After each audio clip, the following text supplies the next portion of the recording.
Hey, I'm Mike Oz from Yahoo Sports. This is the big unit, Randy Johnson, and we are going to open some old baseball cards.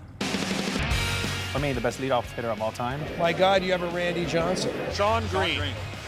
Owned me. Oh, prime Deion time. Sanders. Look at this jacket. I want this jacket. I'm giving you a lot. I'm giving you my brother. All right, Randy, everybody knows you, one of the greatest pitchers of all time. These days, though, I think it's interesting. People may not know. You're also a photographer doing all kinds of photo and stuff. Tell us about that.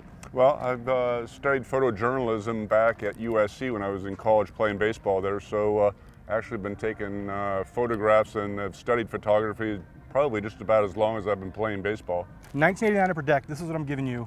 A lot of these cards aren't worth much anymore. This is still one of the sets that people are after.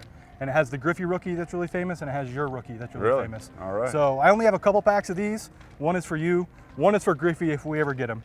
Open it up. Let's see if we find you. See if we find some other people you know. If we find Griffey, that's. So all the cards belong to me now. So if Griffey's in here, I get to keep it, huh? You get to keep it, and I'll try to buy it off you. All right. All right.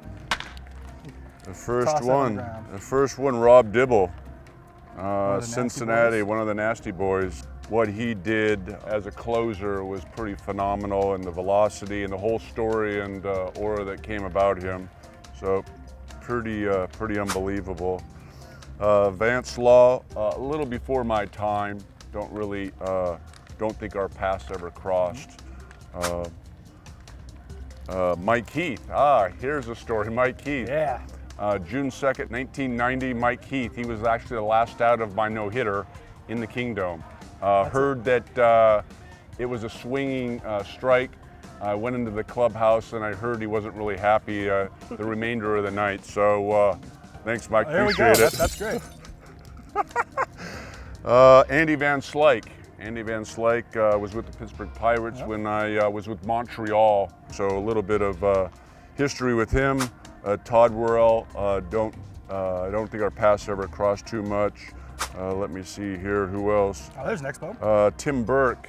Him and Andy McGaffigan, Tim Wallach, people like that, Pascual Perez, Dennis Martinez, they all just kind of, took me under their wings. A lot of real good teammates back then when I was a young player, so appreciate those times.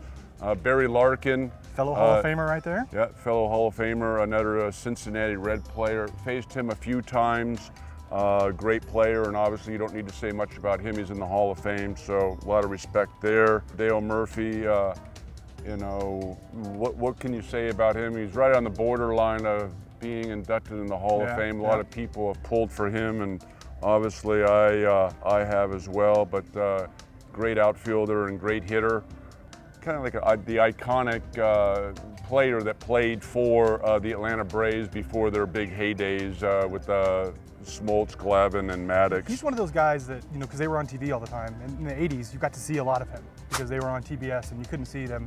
You couldn't see every team like you could see the Braves. Right. We're just tossing him? It's not a Griffey, is it? No Griffey. The last player here, Wade Boggs, had a lot of encounters against Wade Boggs. Him playing with the Boston Red Sox, myself playing with the Seattle Mariners.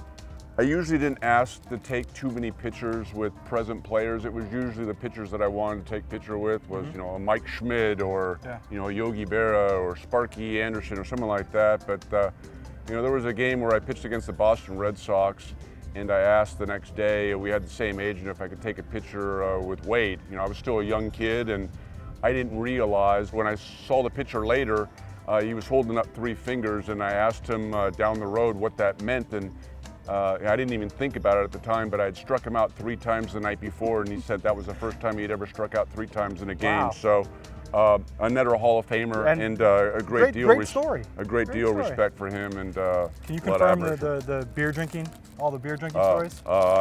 You can't confirm nor can I deny. I probably couldn't deny more than I can confirm.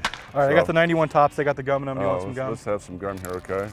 Oh. Pretty stale. All right, let's see what I got in here. We'll go through them. Larry Walker has an expo. Larry Walker is a former teammate of mine through the minor leagues. Great story. We were in Double-A Jacksonville, Florida. We were heading on a 10-hour, 11-hour bus ride after an evening game. We weren't going to be getting into where we were going until early the next morning. So, you know, back in the day, we traveled by bus, and I'm up in the luggage rack of the bus, and he's in the luggage rack of the other side, and so we're having a conversation in luggage racks, and all of a sudden we lose the tires on the back axle of our bus.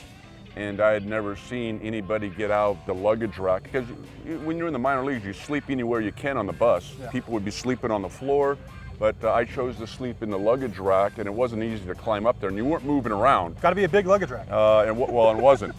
So anyways, the wheels came off the axle, and you know, I'm having a conversation with Larry, you know, 5 feet away from me, and we jumped out of there not knowing what was going on, but you know, a little story there. And then I faced him a few times when he was with the Colorado Rockies. Probably one of the most underrated outfielders that's not in the Hall of Fame. So Yeah, another one of those guys. pulling for him one day. Hopefully he'll get enough votes to get in the Hall of Fame. Probably played with Harold, right? Harold Reynolds, second baseman. He was already there when I was there. He was basically you know, the veteran player when I was in Seattle. Solid person on and off the field, and you know, does a lot of stuff with the Baseball Network now. Dave, you probably played with Dave, right? Dave Valley. I had never been around a catcher that took his at bats. There would be times where he was catching me, and if he struck out, popped up, I could hear him in the Kingdom on the mound. He would be smashing bats and breaking asbestos tiles up above, and I'm waiting on the mound. To throw my 7 warm-up pitches. But you know, he was one of the catchers that I admired the most. Dave Valley was another veteran player that took me under his wings when I first got to Seattle, and I really appreciate that. I'm not going to go through all my guys. I'm just picking out some. We got George Brett is probably the big. We got him, and then that might be it. So any great George Brett stories? Not too many great stories, but when I was with the Seattle Mariners in the Kingdom, I did face George Brett a few times. You know, for whatever reason, when you had someone like that step into the batter's box and I'm out there, I tended to lock in a little bit more than, say, someone that was from my own generation, because I felt like this was going to be a great matchup, and you know, it was kind of a measuring stick to see where my ability was against one of the greats at the time, and another Hall of Famer as well. This is usually where we make a trade. All your cards are on the ground. All my good cards are on the ground. I think you've given us enough great stories that we don't got to do a trade. I'm just going to hand you these, and we are done. Randy Johnson. You want to keep going? You can keep going. I appreciate it. Here we got Luis Gonzalez. No, I'm just kidding. That's him right there. All right, Thank you, Randy. Appreciate it. Appreciate it. All right, my pleasure.